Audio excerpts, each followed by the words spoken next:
Assalomu alaykum hurmatli azizlar. Bugun sizlar bilan yuzni to'g'ri parvarishlash bo'yicha video darslikni ko'rib chiqamiz. Bu video darslikda biz yog'li yuzlar va quruq yuzlarda qanaqa parvarish kerak bo'ladi, nimalar surtish kerak, qanaqa ovqatlar yeyish mumkin, qanaqalar mumkin emas va nimalarni ishlatsa bo'ladi yuzga, nimalarni ishlatmaslik kerak. Shularni batafsil sizlar bilan ko'rib chiqamiz. Yuzni parvarish qilish eng muhim joyi bu yuzni to'g'ri tozalash hisoblanadi.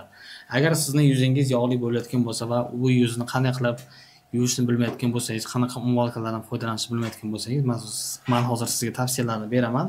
Ko'pchilik agar yuzim yog'li bo'lsa, men kir sovundan foydalanamayki, sovunlardan ishlataman deydi, eski sovunlar ishlataman deydi. Bunaqa narsalar noto'g'ri. Sovunlarning tarkibida pH miqdori juda ham yuqori bo'ladi. Yuqori bo'lganligi sababli yuzingiz haddan tashqari qurib ketadi va quriganligi hisobiga yog'lanish naborot ko'payishi mumkin. Ya'ni yuz juda qurib ketsa, yog' bezlari men ishlab chiqarmayapman deb o'zidan haddan tashqari yog' ishlab chiqarishni boshlaydi. Agar sizning yuzingiz yog'li bo'layotgan bo'lsa, yuzni tozalash uchun penka va gellarni ishlatishni tavsiya qilaman, chunki penka va gellar tarkibida pH miqdori 5,5 dan 6 gacha bo'ladi va bu yuz uchun, yog'li yuzlar uchun juda ham yaxshi muhit hisoblanadi. Quyidagi penkalardan foydalansangiz, gellardan foydalansangiz bo'ladi. Birinchisi bu CeraVe Foaming Cleanser geli yoki effektlarni mana shu gellardan foydalansangiz ham bo'ladi. Bunaqa gellarni bir kunda bir mahal yoki ikki mahal ishlatasiz. Agar yuzingiz qurishi ko'paygan bo'lsa, har kun emas, haftada 2 marta, 3 marta ishlatsangiz ham bo'ladi.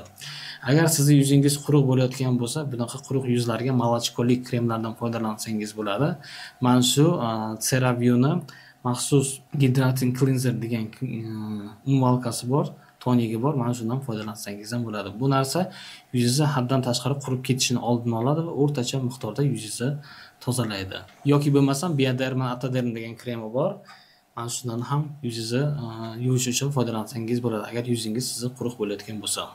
Agar sizning yuzingiz yog'li bo'lsa, nimalar ishlatsa bo'ladi? Demak, bu narsani biz ertalab va kechqurunga o'tkazamiz. Ertalab nimalar surtsa bo'ladi? Ertalab demak siz niacinamidli toniklardan foydalansangiz bo'ladi yoki ilohki gel krem La Roche-Posay effektlar matdan foydalansangiz bo'ladi va tashqariga chiqishingizdan oldin siz Comedagen, ya'ni kamedon hosil qilmaydigan SPF kremlardan foydalanishingiz kerak bo'ladi.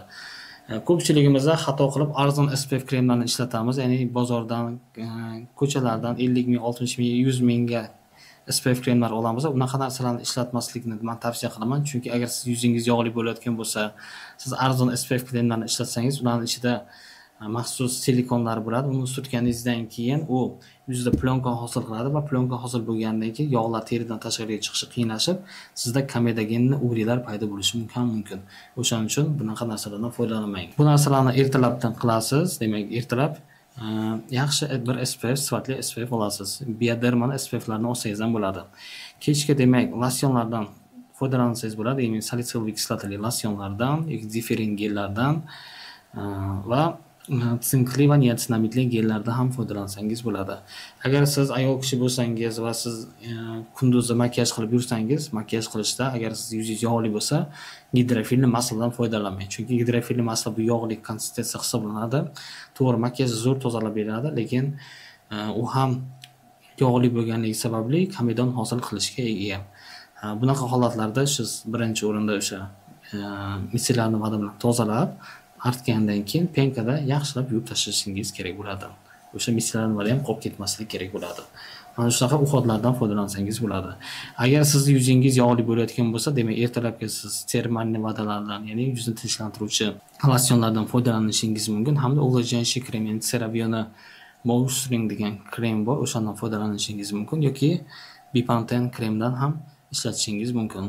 Bepanthenni krem ko'rinishi bo'ladi va mas ko'rinishi bo'ladi. Shu krem ko'rinishida olsangiz bo'ladi. Yoki La Roche-Posay Lipikar yoki Cicaplast degan kremlar bor. Mana shundan ham yuzni namlash uchun kunduz kunlari surtib yursangiz bo'ladi. Endi agar sizni yuzingiz yog'li bo'lsa, qanaqa ovqatlar yeyish mumkin, nimalar mumkin emas? Demak, agar siz yuzingiz yog'li bo'layotgan bo'lsa, biz birinchi o'rinda shakar mahsulotlarini kamaytiramiz, sutli mahsulotlarni kamaytiramiz, qovurilgan jarrin narsalarni kamaytiramiz va nimalar qo'shamiz? Ko'proq sinkka boy bo'lgan mahsulotlarni, omegalarni qo'shamiz. Omega vitaminlarini ichsangiz ham bo'ladi hamda vitamin A qo'shimcha ichsangiz ham bo'ladi. Mana shu narsa ham yog'li yuzlar uchun to'g'ri ovqatlanish hisoblanadi. Agar yuzingiz naborot quruq bo'lsa, ko'proq birinchi o'rinda suv ichishingiz kerak bo'ladi, chunki birinchi o'rinda ichkaridan namlash kerak bo'ladi. Bir kunda Endi vazningizga va holatingizga qarab o'rtacha 2-3 litr suv ichsangiz bo'ladi. Va ovqatlanish rejimingizga ko'proq sabzavotlarni, mevalarni hamda zelenlarni qo'shishingiz kerak bo'ladi. Bugungi videomiz sizga foydali bo'ldi deb umiddaman. Bu videoda siz yog'li yuzlarga qanaqa parvarish kerak, nimalar yeyish mumkin, nimalar mumkin emas, quruq yuzlarga nimalar qilish kerakligini hammasini batafsil tushundingiz. Agar biron joyga tushunmagan bo'lsangiz, videoni yana qaytadan ko'rishingizni tavsiya qilaman va agar bironta savollaringiz bo'lsa, kommentariyada, izohlarda o'zingizni fikringizni qoldiring. Sog' bo'ling, salomat bo'ling.